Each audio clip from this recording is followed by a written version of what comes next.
Hey, what's up, you guys? This is WD3, and this is your Hill Report News Break, a very special edition of the Hill Report News Break. Now, today is day one of the presidency of Donald J. Trump. That's right. Day one of Trump presidency 47. He comes into office. Democrats have already initiated a lot of chaos. Whatever the forces that did not want Trump to come into a smooth office. Matter of fact, Biden called it Trump proofing the White House.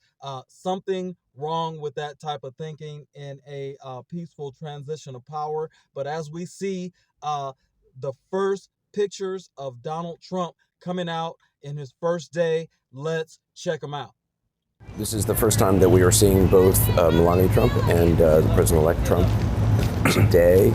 We saw him yesterday at the arena. Is the beginning of what will be a very long day for them, very exciting day for them and their supporters as well. Being greeted by the Reverend there and heading into St. John's Church.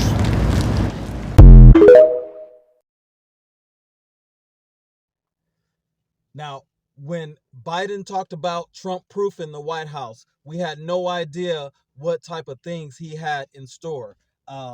Is he behind the fires? Joe Biden notoriously is the person who delegated Karen Bass, mayor of Los Angeles, to go to Ghana. That she was a part of a Biden delegation. Sip your coffee to that. Biden then comes into town and he promises the federal government will cover 100% for the first 180 days of this huge tragic disaster that has been the biggest, bigger than Hurricane Katrina. So he's trying to break the federal government ahead of Trump's inauguration so he cannot get any of his policy agendas funded. I think he checkmated him by having Elon Musk, one of the richest men in the world, at his right hand side, because most presidents come into the office, regular guys, maybe a little rich, but they have to go through Congress to get money. But Trump has a right hand man who has all the money in the world, who even runs our space program, so he can get things done, side programs done, without even going through Congress. Very, very big checkmate for Donald Trump. But this fire, this is affecting the average man. This is a fact. I seen a guy, I'll tell you, I'll show you the video. A guy rolling out on his bike. He's exasperated. The NBC reporters asking him, like, what happened? What happened? Anything I could do for you? He's like, man, take these paintings. I'm out of here. My backyard's on fire. So tragic. These are, they say Pacific Palisades. I've never been there, but they said this is the average everyday town. Um, Definitely wiped out. I grew up in Altadena. It's wiped out with the fires. Average everyday town. A lot of black homeowners there. Terrible, terrible stuff.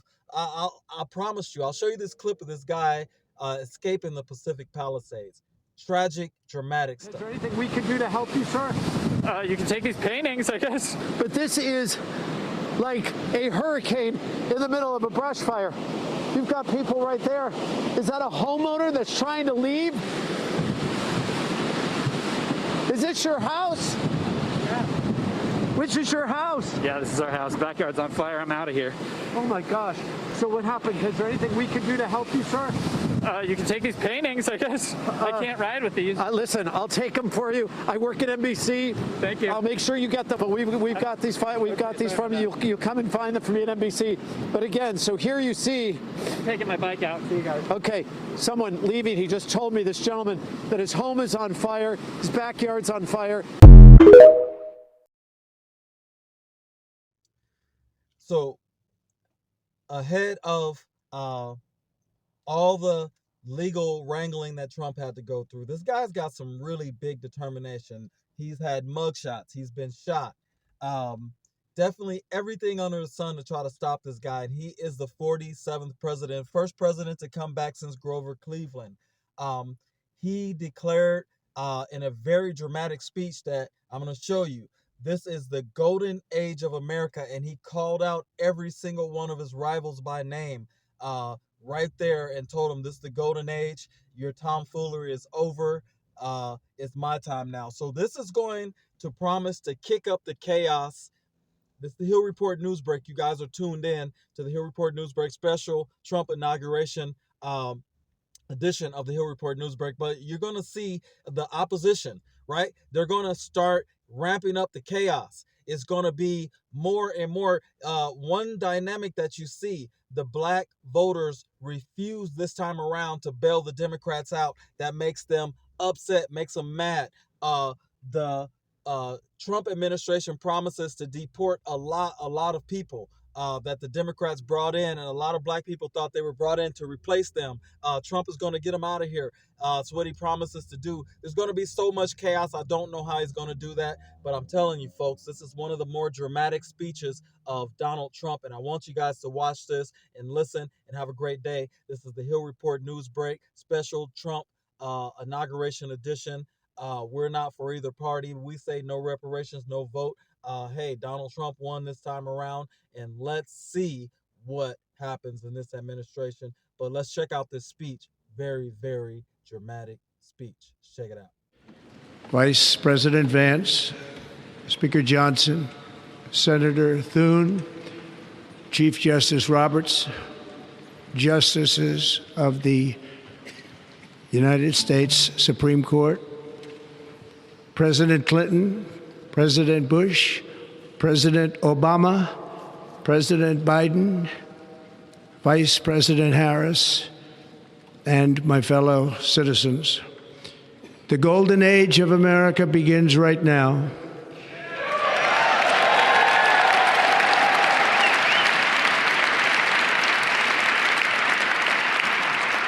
From this day forward, our country will flourish and be respected again all over the world. We will be the envy of every nation, and we will not allow ourselves to be taken advantage of any longer. During every single day of the Trump administration, I will very simply put America first.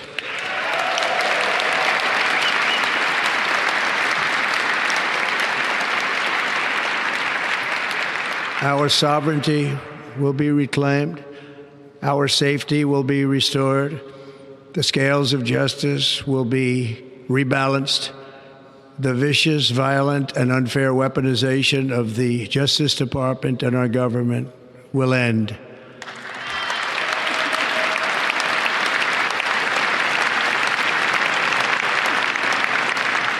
And our top priority will be to create a nation that is proud, prosperous, and free.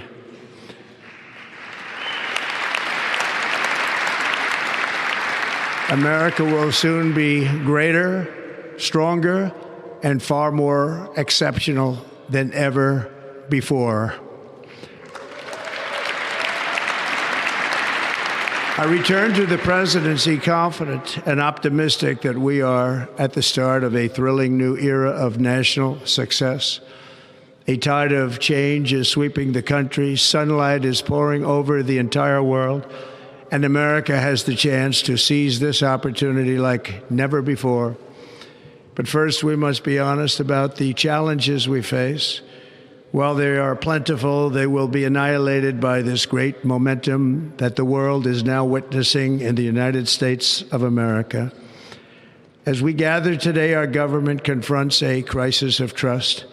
For many years, a radical and corrupt establishment has extracted power and wealth from our citizens while the pillars of our society lay broken and seemingly in complete disrepair. We now have a government that cannot manage even a simple crisis at home, while at the same time stumbling into a continuing catalog of catastrophic events abroad. It fails to protect our magnificent, law-abiding American citizens, but provides sanctuary and protection for dangerous criminals, many from prisons and mental institutions that have illegally entered our country from all over the world. We have a government that has given unlimited funding to the defense of foreign borders, but refuses to defend American borders or, more importantly, its own people. Our country can no longer deliver basic services in times of emergency, as recently shown by the wonderful people of North Carolina, been treated so badly.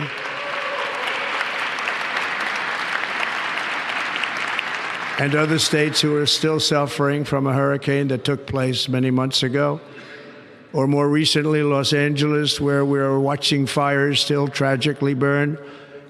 From weeks ago, without even a token of defense, they're raging through the houses and communities, even affecting some of the wealthiest and most powerful individuals in our country, some of whom are sitting here right now. They don't have a home any longer. That's interesting. But we can't let this happen. Everyone is unable to do anything about it. That's going to change. We have a public health system that does not deliver in times of disaster, yet more money is spent on it than any country anywhere in the world. And we have an education system that teaches our children to be ashamed of themselves in many cases, to hate our country despite the love that we try so desperately to provide to them. All of this will change starting today, and it will change very quickly.